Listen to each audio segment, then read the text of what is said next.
Today we will start with the lecture of alkenes and alkynes, and we will have a closer look on the structure and reactivity of alkenes and alkynes. And before we can start with the reactivity, we need to understand the structure. And we now start with the alkenes. Alkenes have a characteristic double bond in the molecule, and the carbon atoms of the double bond are sp2 hybridized. And if we want to understand how a double bond is formed, we need to have a closer look on the orbital scheme. If we want to understand how this double bond is formed, we need to have a closer look on the orbital schemes. So double bond consists of one sigma bond and one pi bond. And here you can see the sigma bond will be built up by the end-on overlap of the sp2 orbitals of the two carbon atoms. And then, in addition to the sigma bond, we will form one pi bond by the side-on overlap of the remaining unhybridized p orbitals of these carbon atoms. In general, then, the carbon atoms will form two further sigma bonds to the R groups, so that each carbon atom will end up with three sigma bonds. And these three sigma bonds are in the same plane and separated by an angle of 120 degrees. Important to know is that the sigma bond is stronger than the pi bond, and so we can summarize that the double bond consists of one strong sigma bond and one weaker pi bond. If we now go to the alkynes, we see that the molecule has a triple bond and the carbon atom is sp hybridized. That means we will form one sigma bond by the overlap of the sp orbitals of both carbon atoms, and then additionally to this sigma bond we will form two pi bonds which are perpendicular to each other, and these pi bonds result by the side-on overlap of the two unhybridized p orbitals on each carbon atom. And then we now have one strong sigma bond and two weaker pi bonds in the alkynes. In general, the carbon-carbon bond characteristics are shown here. So if we go from a single bond towards the triple bond, the length of the bond will decrease, and at the same time, the stability of the bond will increase. So we can say the higher the number of covalent bonds, the shorter the bonds and the stronger the bonds.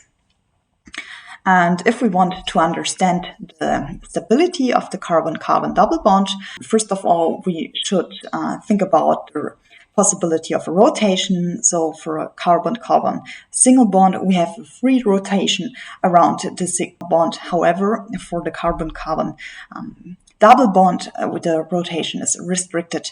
So we would have to break the pi bond first before we can freely rotate around the sigma bond. And then there are steric effects which can influence the stability of the carbon-carbon double bond. So if we talk about steric effects, we always should consider the size of the substituents.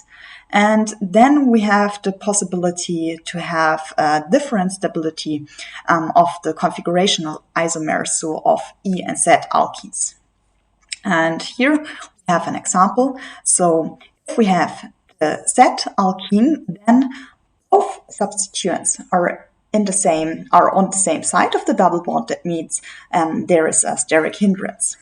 However, if we have the E isomer, then the two groups are on different sides and there is no steric strain. So this will then lead to a higher stability of this alkene. And in general, you can always say that the steric strain should be minimized so that we have a higher stability. Besides steric effects, there are also electronic effects which are correlated to the number of alkyl substituents. And the tetra-substituted alkene is the most stable version. And if we go down in the number of substituents, the stability will decrease. So the tetra-substituted is more stable than the tri-substituted, and for the disubstituted, we should differentiate between E and Z. And as we just saw, E is more stable than the Z alkene. And This is what you should always remember if you want to explain the stability of the carbon-carbon double bond. And besides the electronic and the steric effects, we can also explain the stability with the so-called hyperconjugation. And hyperconjugation means that we have an interaction of a pair of electrons in a filled sigma orbital of the carbon-hydrogen bond with the empty pi star orbital of the carbon-carbon double bond, which is shown here. So you can see the empty pi star orbital, and then from the neighboring carbon atom, the filled carbon-hydrogen sigma bond will then interact with this empty orbital. And this interaction leads to the two electrons in the sigma bond being spread over the molecule, and this delocalization of the electrons stabilizes the carbon-carbon double bond then. So to sum it up, we can say that both the steric and the electronic effects determine the stability of the carbon-carbon double bond.